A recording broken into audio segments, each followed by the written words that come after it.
maybe medical issues or reasons why they can't physically have intercourse. So we approach this holistically. We're not just going to say, well, you need to find a way to insert A into B. We're going to say, let's talk about what we can do physically, emotionally, and spiritually. Yeah. How can we have intimacy in all of these realms and heal our marriage from the inside out? Right. Well, what is missing is the feeling of oneness.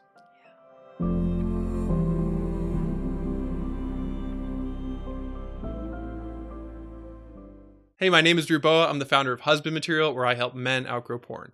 Thank you for listening to this episode about sexless marriage with Adam and Karissa King. I am so glad I got to have them on this show because they bring so much wisdom, research, kindness, and skill to this difficult topic.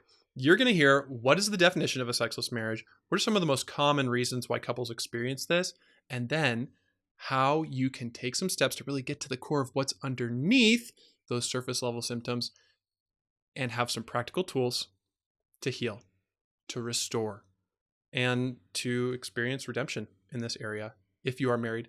And if you're not married, this is going to give you some really great education and insight into what married couples experience. And if you stay until the end, you will hear them walk us through how they work with couples to restore safe touch in very teeny tiny baby steps that lead to wonderful results. So enjoy the episode and thanks for listening.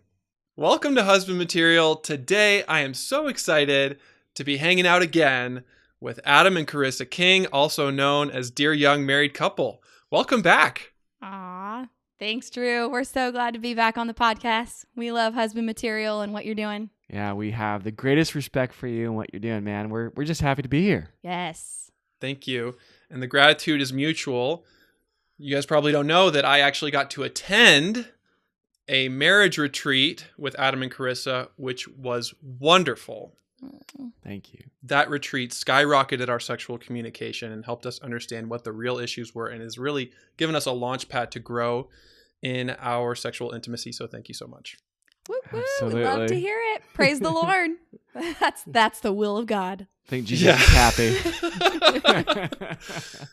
And sadly, there is so much heartache and grief and loss when sex is not part of marriage.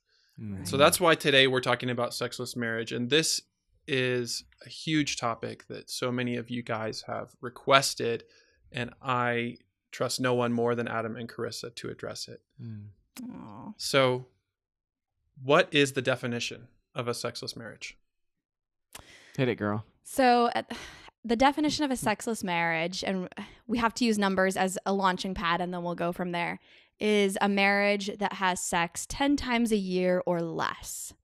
Now, the reason why that number is important is that's where we see all the negative side effects of having that sexless marriage come into play. So, for instance, if someone is having sex, twice a month, their satisfaction is pretty much the same as someone who's having sex twice a week.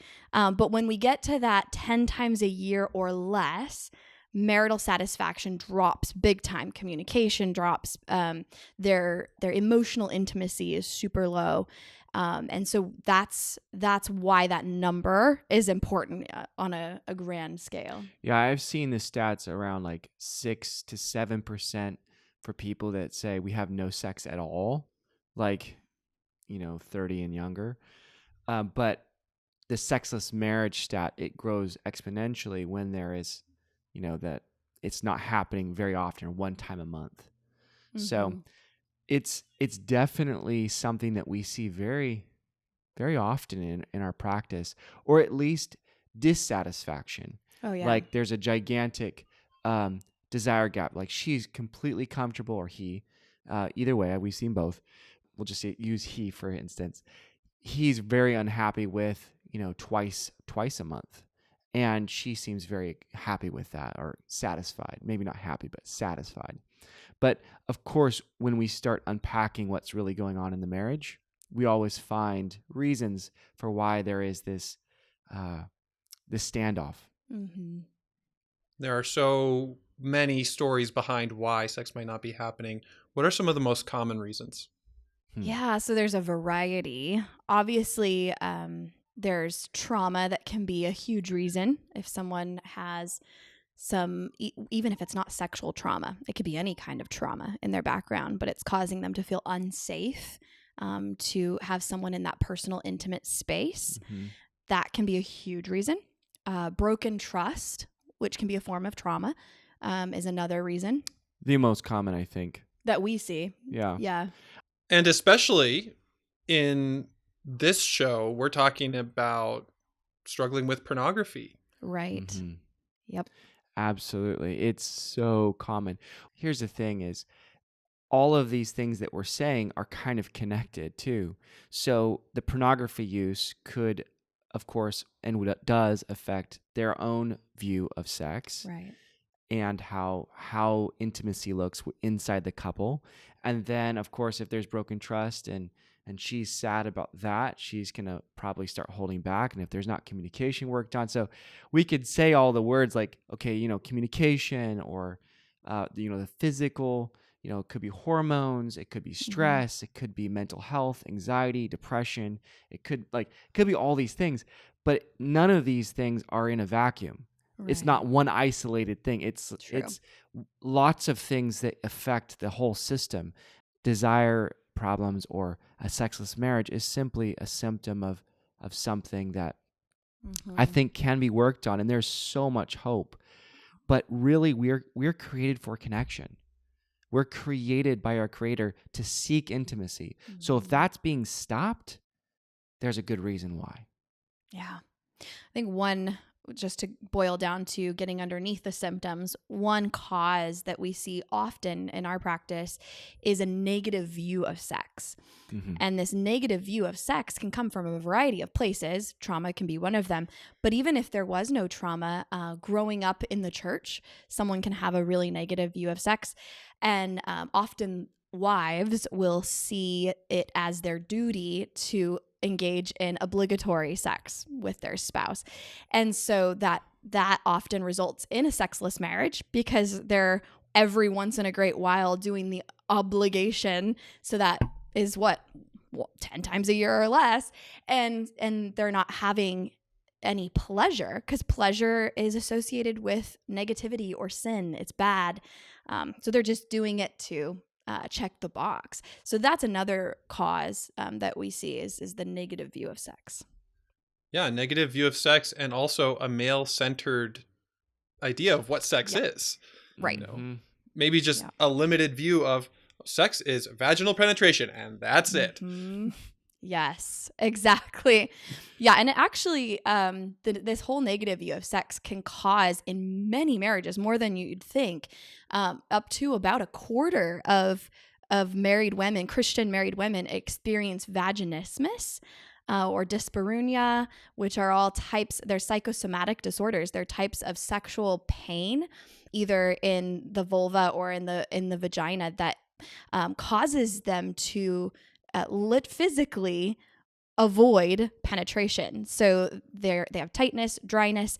They can't, or if they do and they can, it's so painful to have intercourse. And that's the reason why it's psychosomatic, is because this disorder starts psychologically and manifests somatically, body, soma. And so it can absolutely be treated. We see successful treatments of vaginismus often, and it involves both the psychological and the medical interventions. But it's absolutely a treatable disorder. Even just hearing you say that might be mind-blowing, because it's so easy to become resigned to the way things are. Yes. Yep, because that's just how it's always been, and we've been married 6 years or 8 years or 20 years, you know. The fear of the unknown is generally greater than what they're experiencing, the pain that they're experiencing. So many people get very sadly resigned to the state that they have their marriage. And because everything else is crazy busy, they have kids generally when this is going on, from what I've seen. They have obligations, they have ministries, they're got it together people a lot of times. They're doing lots of stuff. So this is just a thing where we're just going to put it in the back room, into the closet, shut the door, and try not to feel. We're going to just try to just keep on going on and be roommates and make everything work. That's what happens. And so when do we bring this very painful thing out? When do we talk about it? And generally, that's a very painful conversation that maybe many people don't have tools to do, so they avoid it. And it stays like this sometimes for years, sadly. I've been there. Yeah. Yeah. Yeah, a lot of people have it. And I mean, you mentioned having children. That's a big variable that introduces sexless marriage. But I would say I see a lot of people pre-children with like the negative view of sex, vaginismus. I mean, people have called and DM'd us on their honeymoon saying, we can't have sex. What's going on? Like, we need help. So, I mean, that's one issue. But then even we've had couples 3 years, 5 years into marriage telling us we've never consummated our marriage. I had a client just recently. What happens is, there is excitement and there's hope right at the very beginning. And they go in and maybe it's painful and maybe she just tries to, put away the pain and he's maybe not as gentle as he could be. This is kind of what happened. And they kind of push through it for a couple of years. But after a while, the pain just, pain has a way of getting your attention. So it just slowly tapered off. And then she's like, I'm just not willing to hurt anymore. And he's like, I don't want to hurt you, but also I have, I have needs. So there's a standoff of like, I don't want to do this. It hurts. And and all the frustration that compounds and compounds. It's interesting. There's another stat that says couples that have a healthy sexual relationship, they attribute sex as only being about 15 to 20% of their overall happiness for their marriage. But the couples that are in a negative place with their marriage, they attribute 50 to 70% of their frustration in their marriage to sex. So when it's bad, it's really bad and it's sex's fault. It's her fault. Right? Yeah. But when it's good, it's like, oh, it's good. I'm just thankful, and so there's a big discrepancy there. Yeah. Connection is the issue there. It's connection. But they blame it on sex. You've talked about how God created us for connection. Mm-hmm. And I would add, he also created us for safety. Yeah. And we talked about safety earlier and how that is one of the major issues here. Mm-hmm. I'm imagining that some listeners might be older in a marriage that is decades longer, with some really long-term patterns here and maybe even feeling unsafe for a long time. And there are other couples, whether for one reason or another, no matter what happens, are still not going to be having sex for the foreseeable future. In that place where there are no quick or easy solutions, what is the best thing they can do? Counseling. Yeah. I mean, it's a holistic response, right? So you're kind of alluding to maybe medical issues or reasons why they can't physically have intercourse. So we approach this holistically. We're not just going to say, well, you need to find a way to insert A into B. We're going to say, let's talk about what we can do physically, emotionally, and spiritually. Yeah. How can we have intimacy in all of these realms and heal our marriage from the inside out? Right. Well, what is missing is the feeling of oneness. Yeah. Right. That's the deepest connection that is possible. And so let's just say the couple is functioning well, like as a team, but there is no, they're not having sex.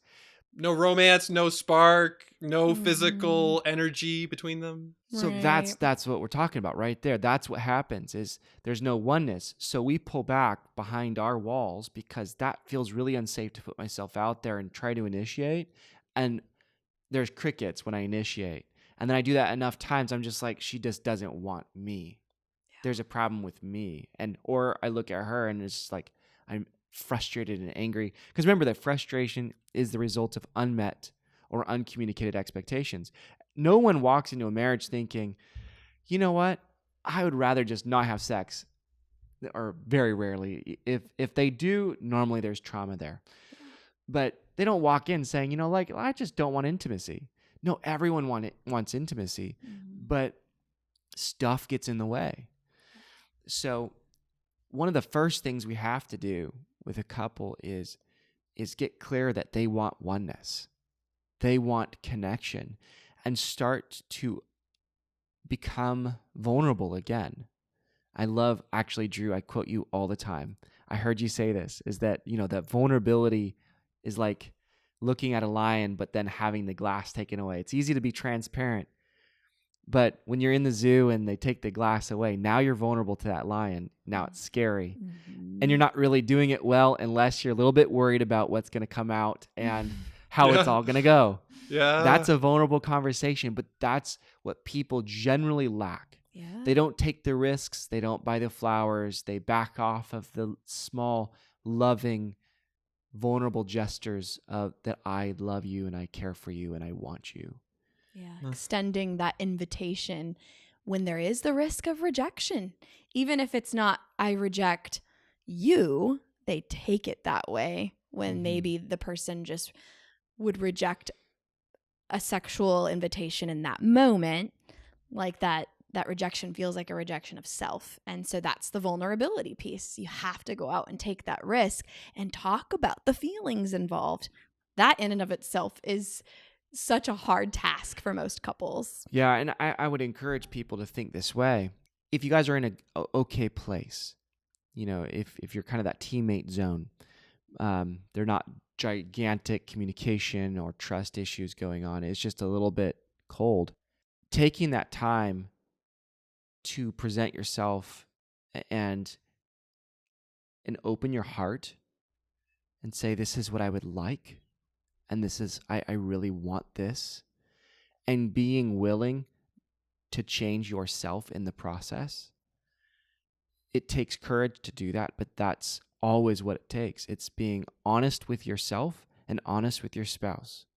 Knowing that your wife is a good-willed spouse, like she's good-willed, and I'm using, because I'm the guy here, so I'm using the guy as the example, but she's a good-willed spouse. She walked knowingly into this marriage and chose you out of all the other people. Let's assume that she's good-willed, and let's assume that she has good reasons for why she feels the way she feels in the marriage. And if we can be honest with that, honest with ourselves and honest with their spouse, so many conversations can happen. If you could just ask, she makes sense because, why does she make sense? Given that I know some about her past, maybe she was victimized as a young girl, and now the trauma is popping up for her. Or victimized by me and what I've done. There you go. Maybe she's been through years of pain and she's scared of that. And she doesn't want to hurt you to say that by saying that. Like, there's so many that makes sense. That, like, just going down that trail of why this makes sense, why your spouse makes sense, could really give you insight and empathy into how they're feeling. Because so often we're like looking at ourselves and protecting ourselves, that it's difficult to turn that view and gaze the other way and say, okay, help me understand you. Yeah. That is such good advice for us as men to get out of our own little inwardly focused world. Take some courageous steps of vulnerability. And I know some guys are thinking to themselves, well, if I do that, I know how she's going to respond. I know it's not going to be received.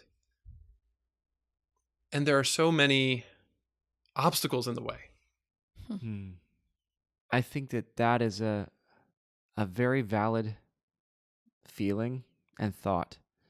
The feeling is probably feeling maybe a little hopeless. You have frustration And then underneath that, maybe a little hopelessness and sadness. Yeah. I think getting real with how you feel about this and not avoiding it is the first step. Well, that's the vulnerability, right? Yeah. Right. Like, I think Eddie Caparucci likes to say, walk into the fire. Mhm. Like, we can't just stand on the sidelines and be like, oh, this all needs a change. Like, you could, but you're not going to win any games doing that. Right. You have to actually get into the arena. Mm-hmm. And it really starts with that hard conversation. Find a safe moment. And I would just advise men, instead of pushing their frustrations on their spouse, come with love and ask some questions. And if you want to talk about yourself, talk about what you want, not about what the other person is doing wrong. And I would say too, and Adam alluded to this, but I'll just put it out there as an actual tool that men or women could use. But before they talk about what they want, especially if they're in the position of having broken trust and they're healing from that in their relationship, they can do this empathy building exercise.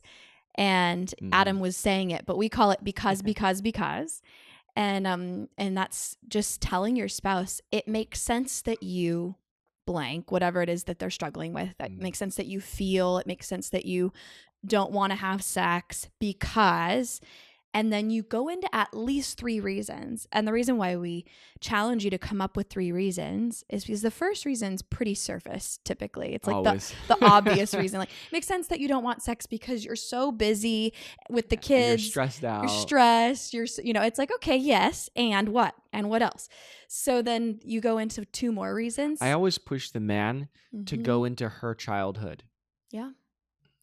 There's always reasons there. Like, what would inform from her childhood or growing up or broken relationships that came before you? What informs her, the way she moves, the way she interacts with relationships in the world and you? What kind of relationship did she have with her father? So all of that you could pull from there. And then fears would be another reason that she might not want sex or might feel a certain way. So you would fill in the blank. It makes sense that you don't want sex because you fear blank.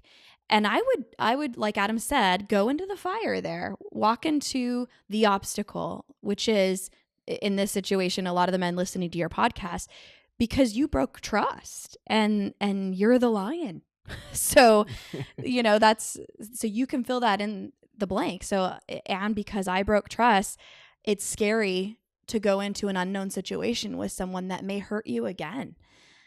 Even if it's not hurting you right there in the marriage bed, you fear that this is going to happen again where I'm doing something behind your back and it feels like a rejection. So you're walking into the fire with that empathy building tool, giving them the because. And what we'd caution guys not to do right away is, a lot of guys want to fix it, right? So they'll do that and they'll be like, but I'll never hurt you again, and start trying to fill in all the blank spaces with their empty reassurances.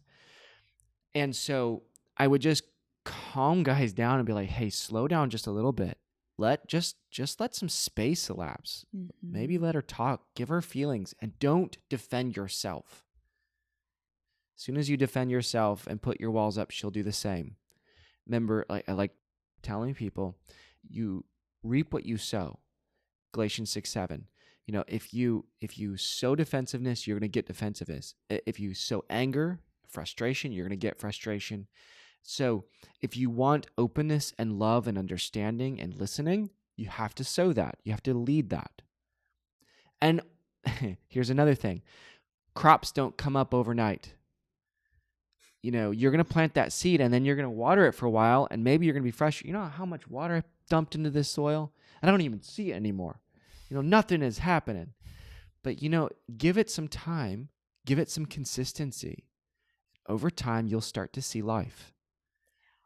But it does take consistency and time doesn't heal. Action over time does. This is so good. And that because tool really works. Yes. Especially when you get to the fears. Here come the tears. True. Yes, true. It's so true. Yeah. So true. We still do that. Oh, yeah. Starting to use tools. Some guys are like, "Oh, I'm not going to use the word someone else gave me. That's stupid," But and we've got that before. I've got that before from clients. But I like to explain it like, no, it's an agreed upon protocol. Yeah.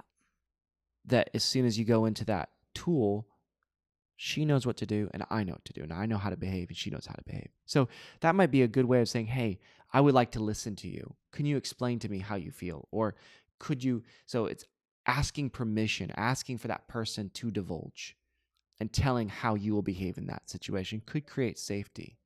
As we're talking about sexless marriage, we're really getting to the roots in this conversation of like, the issue is not the issue. That's just the surface level. Let's get down to the soul level of what's going on underneath. What are some teeny tiny baby steps toward healing? I'm sorry, I was just going to say like a sexful marriage. Yes. Let's go with it. I think all of us would want a sexful marriage. Yeah. Great. You just coined a word, dude. Sexful marriage. Take us there. That's great. Yeah. So I love that you asked the question the way you did. Not just the sexful part, but the teeny tiny baby steps. Because one of the systems we like to walk people through, and we don't offer this as a handout or anything, because it's definitely something you want someone to walk you through. Yeah. But it's a system called sensate focus. I know, Drew, you're aware of it. And the idea is that you're gradually, through baby steps, building safe touch and other senses in your marriage, so that you can experience the freedom and the mutuality, the reciprocity of safe intercourse.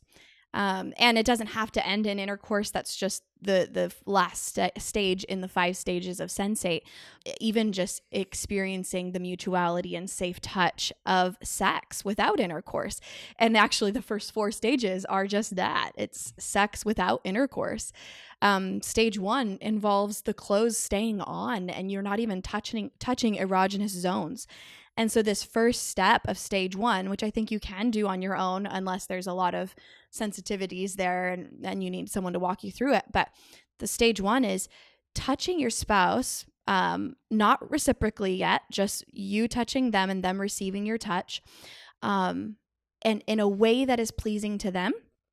And then also in a way that is pleasing to you, and separating the two. Slow that down. Yeah. So saying, how would you like me to touch you right now? And they might say, oh, well, I don't know, like hold my hand or maybe like rub my shoulders. And then you could do that. And then as you're doing like rubbing your spouse's shoulders, you could say, how does this feel to you? Do you want me to just place my hands on your shoulders, or do you like it when I press my thumbs into your shoulders? And it's not necessarily always massage. That could be part of it. But you're asking the other person, how do you want to receive my touch? But you're also evaluating for yourself, am I enjoying this giving of touch? And I'm going really fast forwarding through this, but then once that's, enjoyed thoroughly and you learn a lot about each other and yourself, you flip-flop and then you receive the touch while your spouse gives the touch. And we do this for several sessions just in stage 1. Then we go to stage 2, which is close off, but you're still not touching erogenous zones. Erogenous zones being your private parts, right? So the breasts and the genitalia. And then eventually you get into stages 3 and 4 where you are allowed to touch erogenous zones. And then stage 5 is where you're enjoying fully engaged and reciprocal and safe intercourse. And we walk people through that when they've experienced broken trust and they've done a lot of the work already and they're ready to re-engage sexuality together. Obviously a lot of the healing has to do with re-engaging sexuality, but they're ready to re-engage each other. We'll walk them through that. And then also we walk people through that if they have aversions to sex because of abuse, trauma, etc. So it's a powerful process. Yeah. And it's counterintuitive because we pause sex. Mm-hmm. We're like, wait, hold on. Don't we want to have sex? So why are we pausing sex?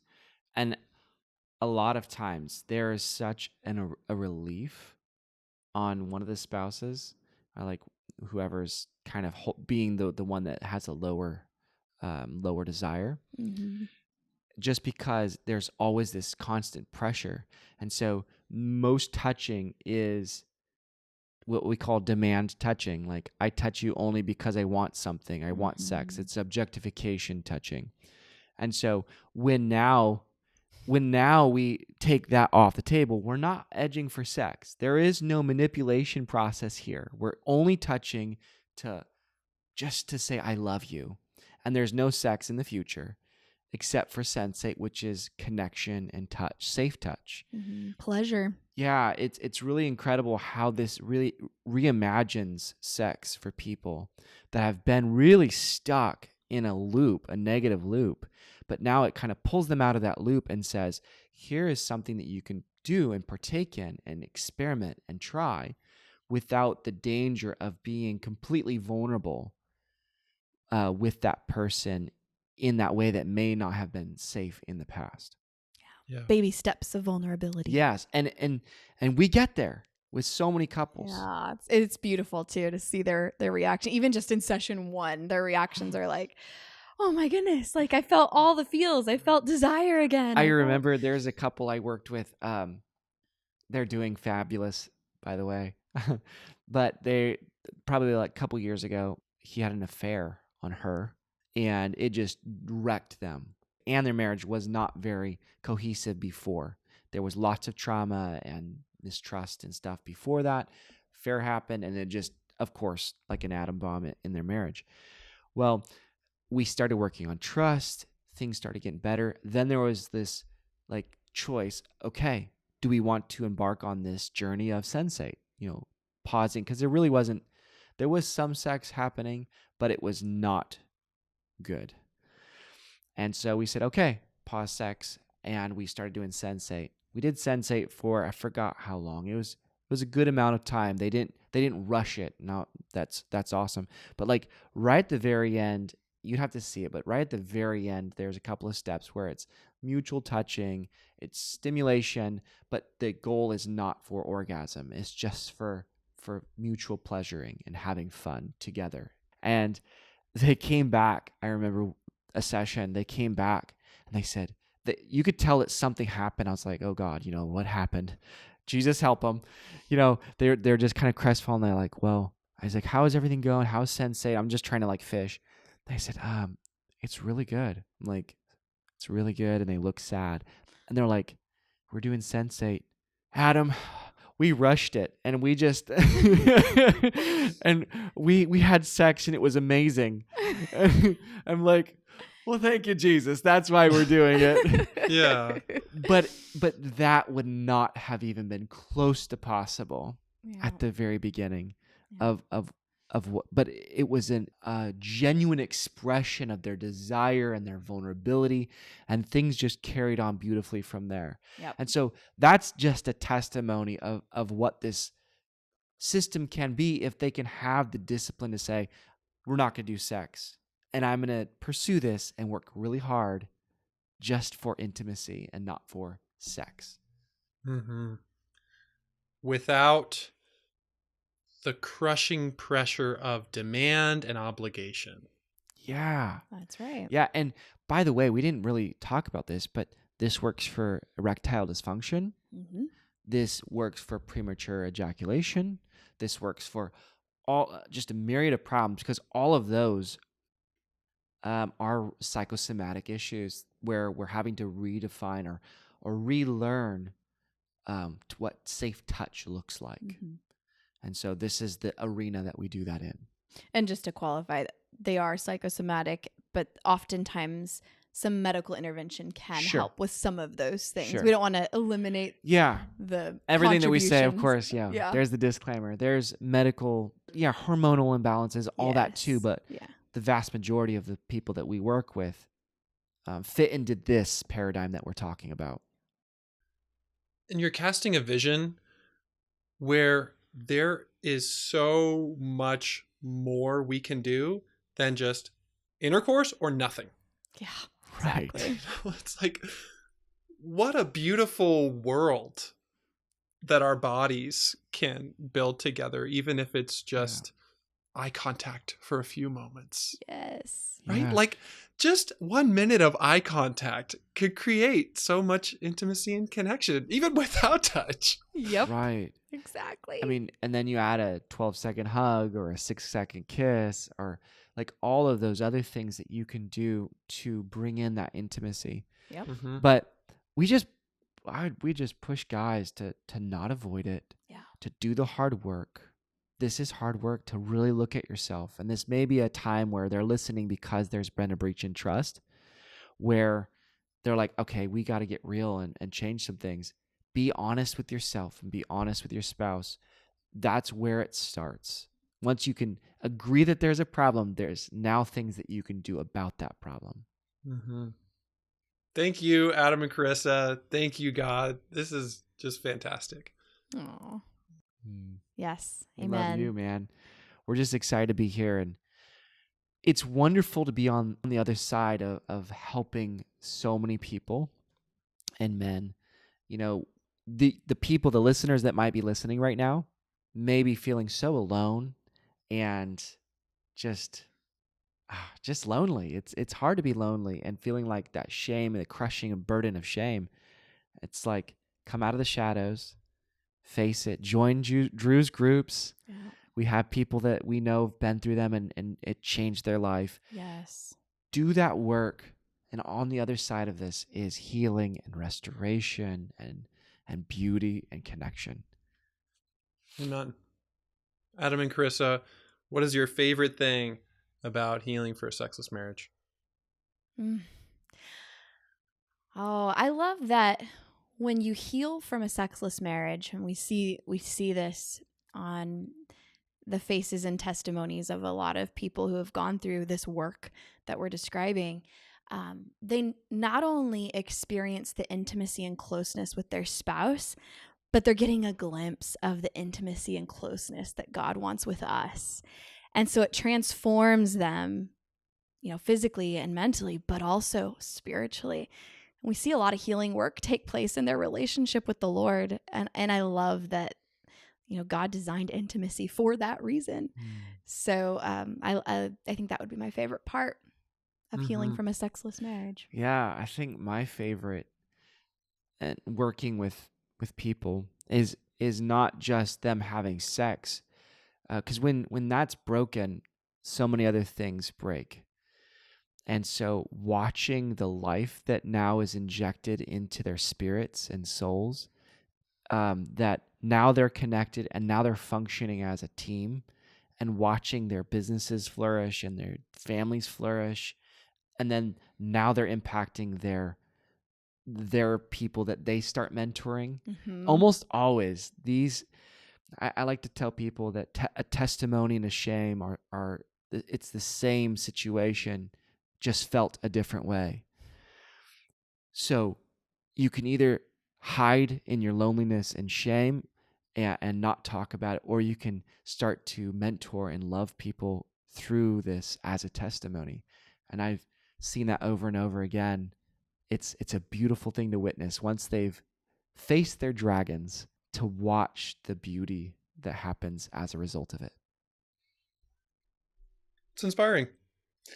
And I'm imagining that some people might want to reach out to you or take some steps to get help. So where should they go? They can go to our website, and we do offer counseling.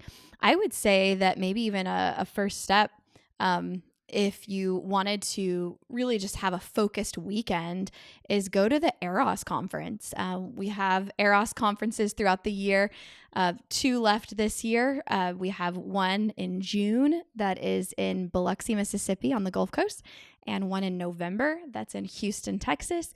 So you can treat it as a destination weekend for you and your spouse. And we dig into a lot of this stuff in detail. We teach tools live Yep. on stage, and it honestly blew our minds. Just, we had a few hundred people there on our first one. We've done, of course, retreats for years, but Eros, this particular conference, this particular conference is new, and it just blew our minds. It was amazing. It was so So fun. we'd invite you there. Also, like, we have some resources. Go to our resources page. There's the 5 steps when trust has been broken. We've been on here before and talked about that, gave that resource, but I would just point them back to the other episode that we did on building emotional intimacy, and download that tool, 5 steps when trust has been broken. It will help avoid some of the potholes that commonly befall men and women. Yes. And you can also get some of their card decks. The husband material man cards were based on Dear Young Married Couples card decks for couples, including the one titled Sexpectations. Come on now. Yeah, I can't recommend that one enough. We have multiple card decks. That's my favorite. Awesome. They're fun for sure. Well, you all can find these links in the show notes. Thanks again to Adam and Karissa, dear young married couple. Gentlemen, always remember, you are God's beloved son. In you, he is well pleased.